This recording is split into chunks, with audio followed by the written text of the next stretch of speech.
Hello, Reno Power House Fitness.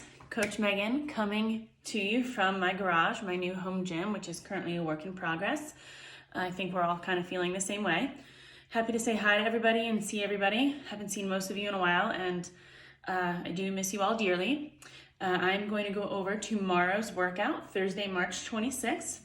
I realize when we are actually in the gym, back at home, our lovely community that we have, for a lot of us, Thursdays are rest days, but we're kind of all in different schedules now. So for those of you who will be doing tomorrow's workout, I'm going to go over it as well as all the adaptations and modifications that we've been trying to throw your way since we're all at home with different equipment and limitations, given that.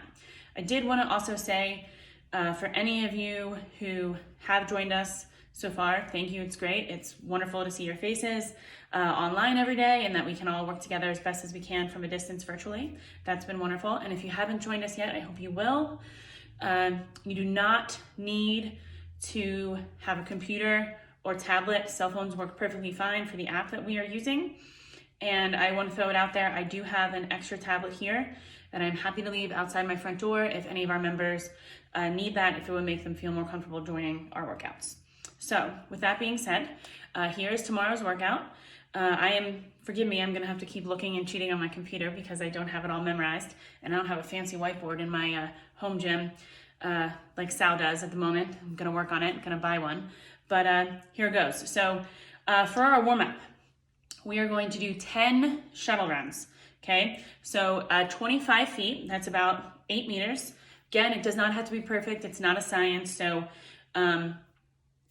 25 feet approximately, and we want nose breathing only. So keep the mouth closed and try to concentrate all your breathing centered through your nose. The first, we're doing the, every fourth is gonna be 10% of your perceived rate of exertion. So the first three, we want about 70% of your perceived level of exertion. And then on that fourth one, want you to go heavy and hard to the highest degree that you think you're capable of going. So you're going to do that for 3 minutes, so you should be able to get a couple of rounds of that in. After that, we are going to, again, you can do that in your garage, your driveway, wherever you find a happy spot to do that. You could even do that in a park, if you guys are still able to go to a park. Okay, so our mobility. We are going to do some hip cars. Okay. Again, I know Sal has been posting videos of a lot of these movements, but I'm going to try to go over everything that I can here on film right now. But I too have limited equipment here in the gym. One thing about these articular rotations we're about to do of the hip is please do me a favor, all of you at home. Please, if you are doing these workouts with us, do not skip mobility. It's incredibly important. Now's not a time when we're at home and we have more of the time to be skipping our mobility and skipping the warm-up. Now is an even better time than usual to focus on our mobility really more than ever. So these articulated hip rotations we can do on the ground, or you can do standing against something if you hold on to something. I happen to have a fat bar here at home, so I'm going to try my best to demonstrate them here at home. These are really, really important for any of you who we've ever talked to about having hip mobility, and the hip mobility affects any of your barbell movements or even your basic air squat. Now we should be able to feel this on the exterior. I'm going to bring my hip around, rotate it. I want to try to keep my knee and my foot as high as I possibly can, and I feel this mobility. I'm going to try to keep my chest tall too on the external musculature of my hip and bring it back down. Okay, and then I'm going to reverse it. Okay, and I'm going to do 60 seconds on each side. Okay, 60 seconds on each side. So this is just my right leg. I'd want to do 60 seconds down on the other side.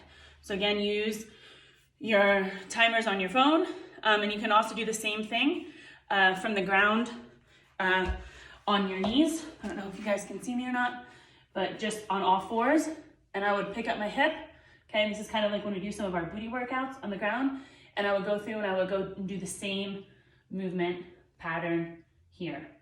Again, feeling this on the exterior of my hip, okay? What is next? Yep.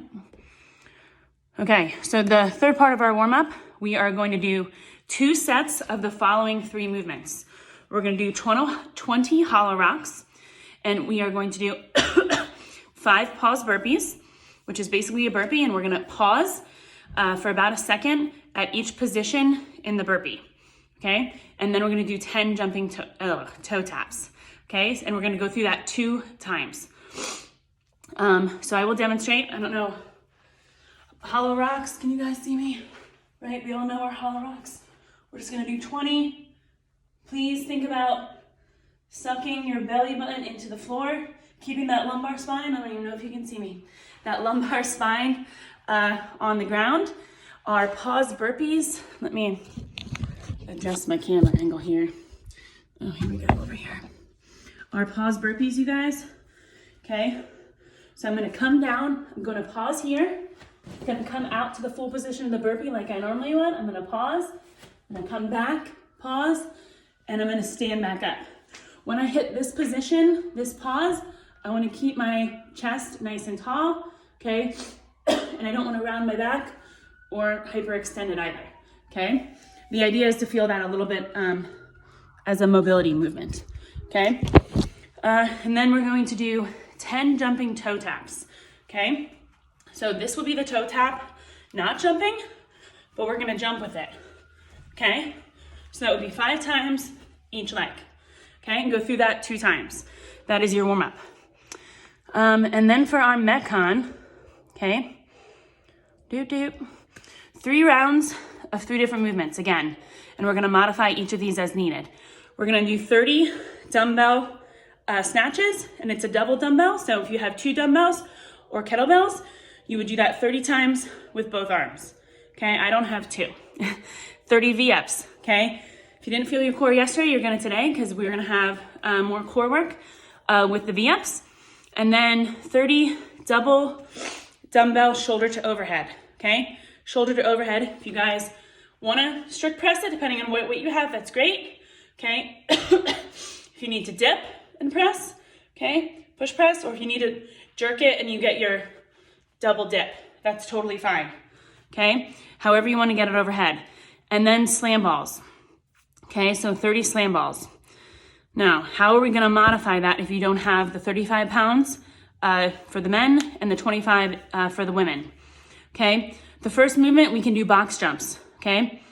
For the box jumps, you can get creative, okay? I've been using a cooler for my short box, and then my 24-inch box, I turned one of my nightstands into a box jump. So get creative if you have to, or you can use a ledge or a step or a stair if you have something outside. So partial equipment is 30 box jumps, still with the V-ups, because we all can do V-ups. 30 piked handstand push-ups. This is a modification that we use regularly in the gym, so this shouldn't be that much of a difference for a lot of you. Okay, keeping that great piked position, understanding, of course, the more weight that is on your hands, the higher piked you are, the harder the handstand push-up is going to be. And 30 hollow body banded lat pulls. Again, this is a common movement we do in the gym. This is something a lot of you have seen before. If you don't have a band, we're gonna modify. So that's if you have partial equipment. If you don't have any equipment, okay, it is written as a ledge jump, but again, that can be a jump onto anything. Get creative, you can build something. Some luggage is actually even really sturdy. You may even be able to do use luggage. 30 sit-ups. Okay, if you don't want to do V-ups, of course, we can always go to regular ab mat sit-ups. For those of you who don't have an ab mat at home, you can use a blanket or something and put it under your lower spine if you need that support while you're working out. And 30 odd object shoulder to overhead. Okay, Sal's been showing you every day his backpack. Okay, I have the same thing. Fill your backpack. You can also use a backpack for slam balls if you do not have an actual slam ball at home filled with sand. Okay, I would just put something that's not breakable in it, obviously, but you could slam it because the idea being you don't want it to bounce back up off the floor. A heavier med ball, if you have a medicine ball or a wall ball, would also work. Okay, and that's 30 shoulder to overhead and 30 odd object slam balls. So everything is modifiable. This video has gotten really long, so I apologize, my friends. But again, please, if you have any questions, message us. We're all here, happy to help. I've seen some of you on social media and been in contact with some of you. Happy to help however I can if you have any questions. Good luck, get after it today, Reno Power House, and I'll hopefully see you all sooner rather than later. Thanks.